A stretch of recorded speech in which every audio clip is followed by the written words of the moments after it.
여러분 안녕하십니까? CJB 뉴스입니다. 본격적인 코로나19 재확산세에 각종 축제와 행사를 재개하려던 도내 시군들도 비상이 걸렸습니다. 줄줄이 예정된 축제와 행사 준비에 분주하던 지자체들은 또다시 취소 사태를 맞게 되는 건 아닌지 바짝 긴장하고 있습니다. 이윤영 기자의 보도입니다. 다음 주 충주 중앙탑 일원에서 개막하는 충주 호수축제. 충주를 대표하는 축제 가운데 하나지만 코로나19 감염 우려로 번번이 취소되다 4년 만에야 개최가 확정됐습니다. 충주시는 역대 최대인 10억 원의 예산을 들여 드론쇼와 미디어 파사드 등 다채로운 행사를 준비하고 있지만 코로나 신규 확진자 수가 7만 명을 넘어서는 등 뚜렷한 확산세를 보이면서 방역에 비상이 걸렸습니다. 메인 행사장과 물놀이장 등 주요 출입구에 체온 측정이 가능한 전신 방역기를 설치하여 시민들과 관광객들이 안전하게 축제를 즐길 수 있도록 최선의 노력을 다하겠습니다. 다음 달 국제음악영화제를 준비 중인 제천시도 걱정이 이만저만이 아닙니다. 코로나19로 대폭 축소 개최하던 영화제를 올해는 개폐막식은 물론 원서머 나잇 등 대형 공연 프로그램까지 기획했기 때문입니다. 하지만 전국에서 모여든 수천 명의 관객들이 재확산의 기폭제가 되지 않을까 우려의 목소리가 높아지고 있습니다.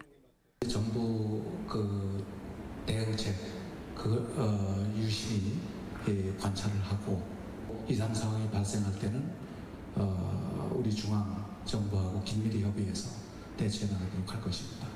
이 밖에도 영동 포도축제, 음성 품바축제, 청원 생명축제 등 코로나19로 취소됐던 각종 축제와 행사들이 시군마다 줄줄이 대기 중인 상황입니다.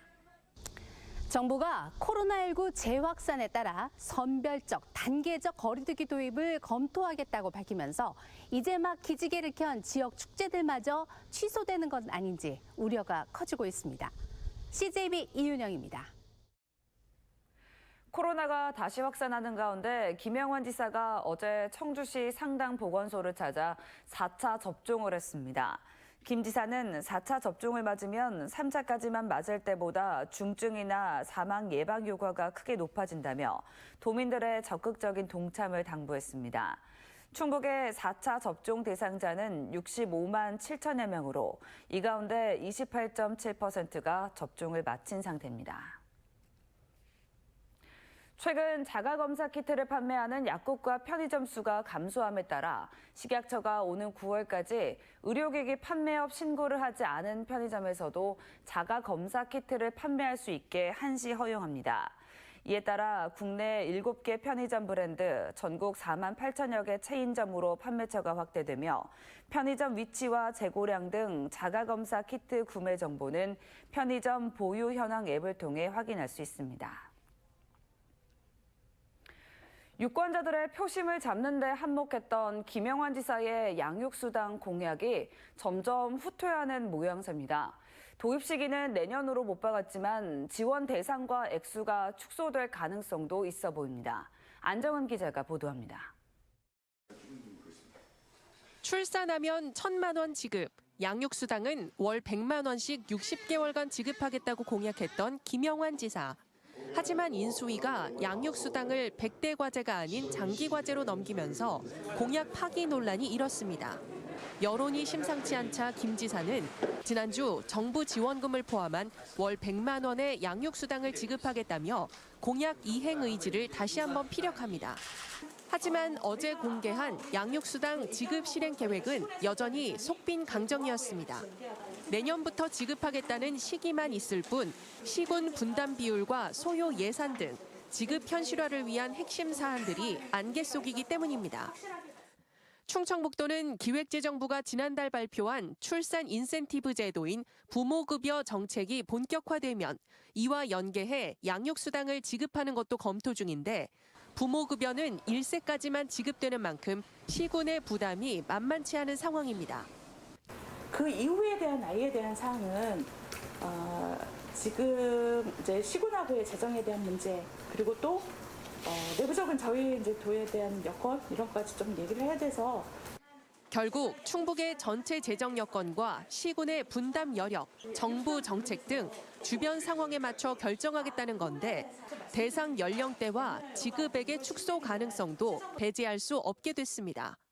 얼마라는 금액을 말씀드릴 수는 없는 부분이 연령대에 대한 부분과 그리고 그 지원액에 대한 부분이 약간씩의 변동이 있을지라도 충청북도는 오는 10월까지 논의를 마친다는 계획이지만 지사의 핵심 공약이 온전히 실행되기는 어려울 거란 관측이 많습니다. CJB 안정은입니다. 반도체 산업 인력 수요가 늘면서 정부가 대학들의 반도체 관련 학과 정원을 대폭 늘리기로 했습니다. 하지만 지방의 여론은 부정적인데요. 충북만 해도 반도체 관련 학과의 신입생 모집률이 50% 남짓에 불과한 실정이어서 결국 신입생 모집난만 가중시킬 거란 우려입니다. 진기훈 기자입니다. 정부가 오는 2031년까지 반도체 인재 15만 명을 양성하겠다는 계획을 내놨습니다. 반도체 관련 학과는 신증설 요건 4가지 중 교원, 즉 교수만 확보되면 증원을 허용하기로 했고 기업과 협의해 채용을 조건으로 정원 외 학생을 뽑는 계약 정원제도 신설됩니다. 반도체 등 첨단 분야는 대학의 학과 신증설 시 교원 확보율만 충족하면 지역에 구분 없이 정원 증원이 가능하도록 규제를 개선하겠습니다. 반도체 인력난에 대처한다는 계획이지만 무분별한 학과 정원 증원은 공급 과잉을 초래한다는 지적이 나옵니다. 석박사학교 이상 대학원생들이 좀 많이 부족한 상황이고요. 생산이라든가 이런 것까지 전체적으로 증원을 많이 시킨다면은 산업에서 일을 필요로 하는 그 인력보다도 과잉 공급이 될 수 있다는 얘기죠. 반도체 등 첨단학과 증원 규모는 5,700여 명. 이 중 학부생이 2,000명인데 교육부 사전조사에서 수도권 대학 14곳이 1,300여 명 증원 의사를 밝혀 우려했던 수도권 쏠림 현상이 나타날 수밖에 없습니다. 반면 지방대학은 미달이 많아 현재 정원도 줄이는 추세입니다. 충북도청 대학협력팀이 2022학년도 입시 결과를 취합한 자료에 따르면 충북 지역 8개 대학 반도체 관련 학과 9곳의 평균 모집률은 52% 정도에 그치고 있습니다. 비수도권은 이제 거의 그 정원이 미달나는 상황에서 비수도권에 대한 투자나 이런 것들이 확보가 돼야 되는데 전혀 이제 비수도권 대학들의 이제 현재 상황들은 인지하지 못한 채 이렇게 일방적으로 무리하게 추진된 발표가 아닌가. 지방대 소멸이 가속화될 수 있는 만큼 지방대 경쟁력 확보 방안이 마련돼야 한다는 지적입니다. CJB 진기훈입니다. 청주 충북환경운동연합은 어제 도청에서 기자회견을 열어 민선 8기 김영환 지사의 환경 공약이 부실하다며 재수립을 요구했습니다. 이 단체는 미호강 프로젝트 추진의 경우 수질 개선 중심으로 추진돼야 하고 탄소 중림 거점 조성의 실제 내용도 오송 3 국가산단 조성으로 거대한 탄소 배출원이 생기는 것뿐이라고 평가절하했습니다. 레이크파크 르네상스에 대해서도 대청호를 오염시키는 시작이 될 것이라고 우려했습니다. 민주당 청주 상당구 지역위원장 자리가 중앙당의 수용 거부로 하루 만에 다시 이강일 행복가정재단 상임이사에게 돌아갔습니다.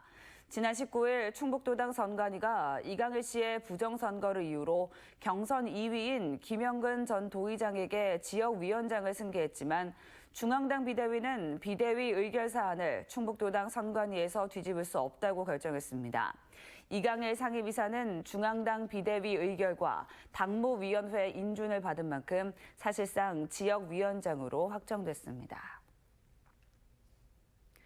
충청북도 교육청과 네페스 3개 기업 그리고 한국폴리텍 청주 캠퍼스는 어제 고졸 취업 지원을 위한 업무 협약을 체결했습니다. 이번 협약은 산업체 맞춤형 교육과정을 이수한 학생들이 폴리텍에서 한 달 동안 연계 교육형 현장 실습을 이수한 후 네페스 3개 기업으로 취업을 연계한다는 내용을 담고 있습니다. 이상으로 CJB 뉴스를 마칩니다. 고맙습니다.